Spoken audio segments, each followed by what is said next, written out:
What is up, guys? I'm Kyle at Fortune Off-Road, and today we're rebuilding the transmission for the Samurai.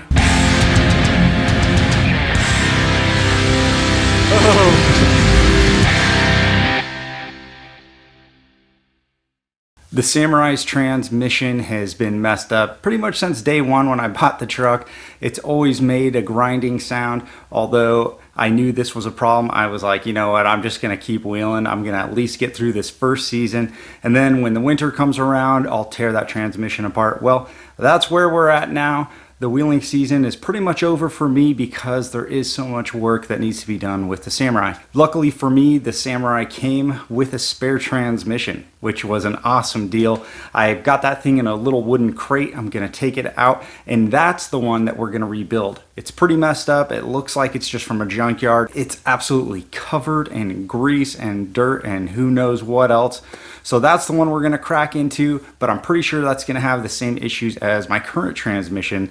My guess is some bearings are just gonna be completely toast in there and really need to be replaced. A lot of people were asking me if I was going to make a video of the rebuild process, and the answer is yes, I am. That's what this video is. But it's probably not what a lot of people were looking for. They wanted a step-by-step video that was gonna show how to take everything apart and how to put it all back together. The reason why I'm not gonna be doing that is because a video really isn't the best way for somebody to go along that route, but there are a ton of written resources that can literally help you with step-by-step instructions, also have pictures and recommended tools. So I'll leave one of those down here in the description. You'll see in this video, I also referenced it myself a few times when I wasn't 100% sure on something, and it really helped out. So with all that said, let's get this thing torn apart.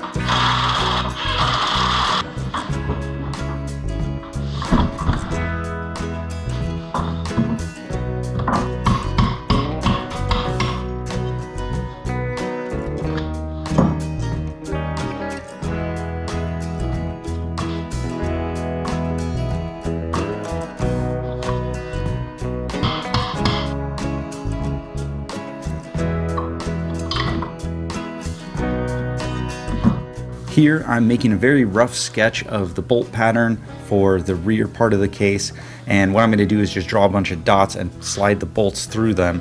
That way there's no needing to know how long every bolt is when I go to reassemble this. It's just going to be laid out exactly how they came out.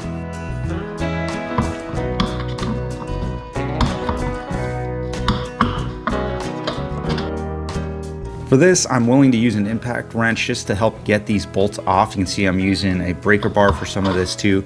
The key to remember is this case is aluminum and these bolts are not, so you definitely want to go easy on this stuff. I do like to use the impact wrench, just snap them open really quick. It usually works pretty well, but remember, we're not going to be using the impact wrench to put anything back together. That's generally a bad idea.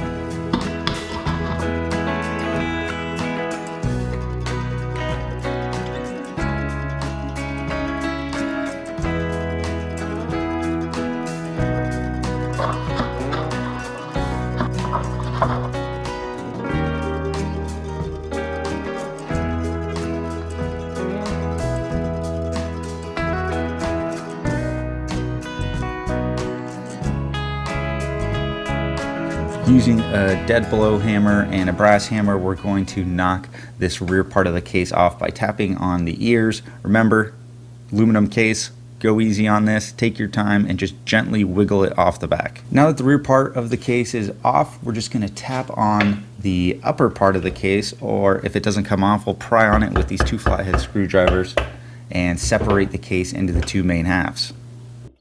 As you can see, I started with some cardboard laid down on my workbench. Other people like to use towels or a blanket. I think cardboard works really well because it does soak up some of that oil that's coming out of the transmission, and also it's almost like a padding. You can drop things on it and it will absorb some of that impact.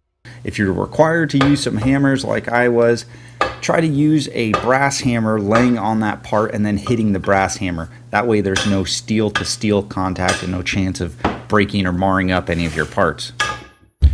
I've got a couple different pullers that I use. One of them that I use the most is just a 2-arm version of this, but it wasn't long enough. I remember I measured this out and I was like, you know, to play it safe, to be able to get these bearings off from this hook end right here to the pin or the bolt in the middle, I was like, this needed to go out to 5 inches or so. So this is a relatively big one compared to the other one I have. You can rent these a lot of the time, and I'm pretty sure you can get something like this from Harbor Freight. I ended up going up with a little bit nicer one that I got from Napa. I'll throw a link down to this guy as well, but this made it a lot easier to get those bearings off. I also placed an old shirt underneath the gears. That way when the bearing does drop out of the transmission, all those gears don't just slam down into the bottom of the case and instead sit on that shirt. Now you'll notice as I pull these parts off, I'm laying them all down in a left to right, top to bottom fashion, just how you'd read a book. And when the parts come off, I'm just dropping them top side down away from the shaft, and that makes it really easy to keep everything in the right sequence. And don't worry about getting them mixed up. Even if you do get things a little mixed up, there are plenty of guides to look at, so when you go to put it back together, it's really not difficult at all.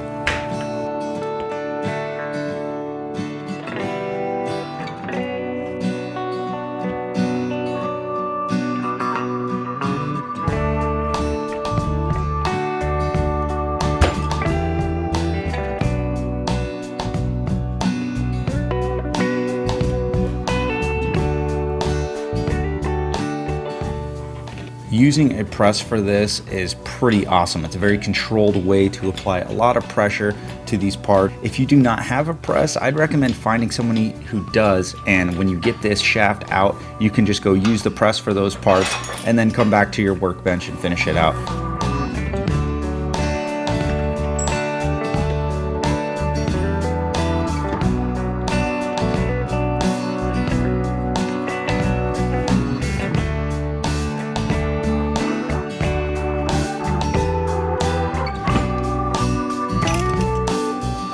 Honestly, I think this is the hardest part of working on these transmissions, is these shifting rods that go into the case. Some of them are in there very tightly, and it takes a long time to wiggle them out. Just take your time and don't try to like hammer anything out. Just keep wiggling them back and forth until they finally get to the point where they're willing to come out smoothly.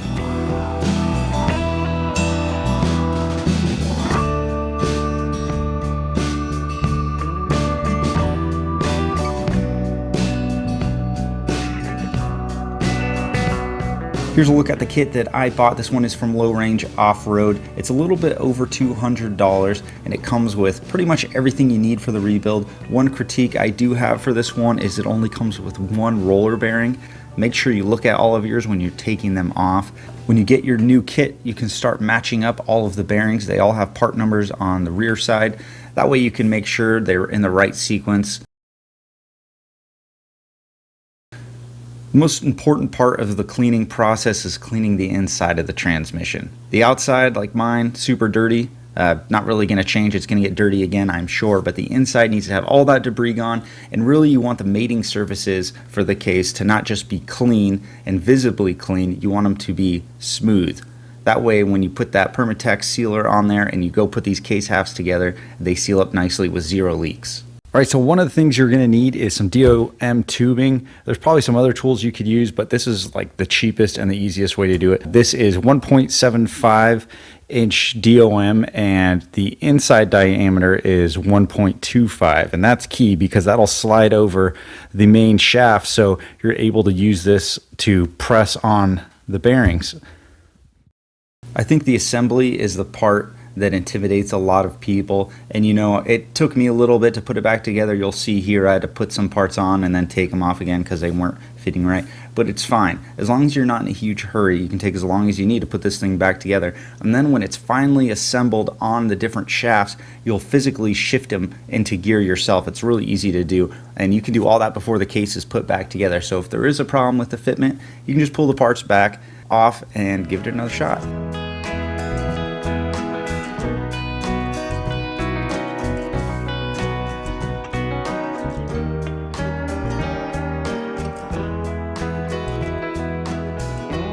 When you're putting all of the parts back together, a lot of people say, yeah, just use a high quality general purpose grease. Really just to grease everything up before the gear oil can get in there and lube them up. That way it's not just metal on metal contact. before all that gear oil can get in there. I was at Napa and I found this. This is engine assembly lube, extreme pressure, anti-seize, all that good stuff. This one is specifically for engines and transfer cases and transmissions. So this is the one I went with. It's a little bit thinner. It felt like it just was getting on everything a lot better. It was getting in those nooks and crannies, and we'll see how this one ends up doing for our new break-in.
The gasket maker that comes with the kit is this. It's the Permatex Ultra Gray. This one just says maximum torque. Really, this one's just really good at holding back all the gear oil.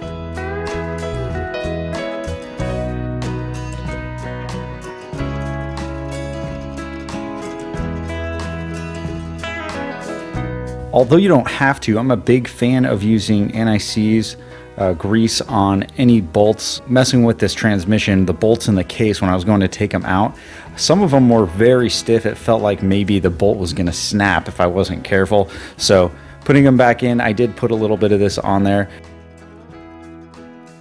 One of the nice things about working on these transmissions is that all the bolts are pretty much 12 millimeter, which makes everything really easy, and you don't have to be swapping out all these sockets. The other cool thing is that pretty much all of them need to be torqued down to 15 foot-pounds, which makes the assembly a lot easier.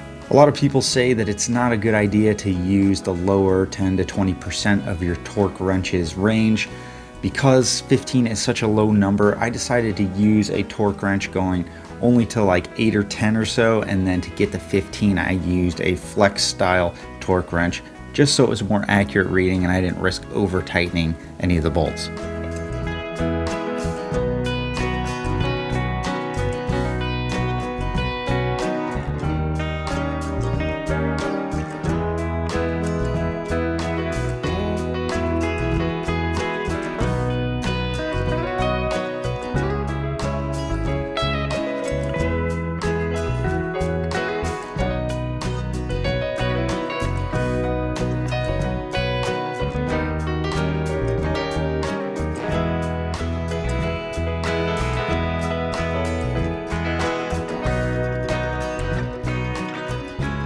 Alright guys, that is it for this video. The transmission is put all the way back together.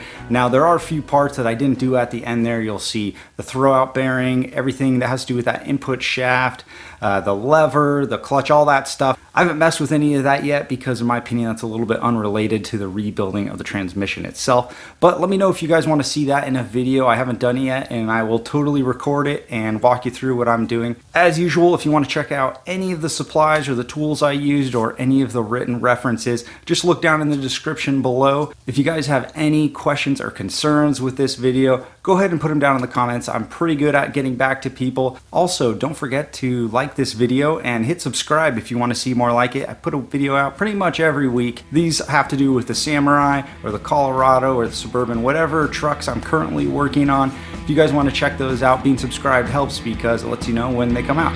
All right, guys, thanks for watching. See you next time.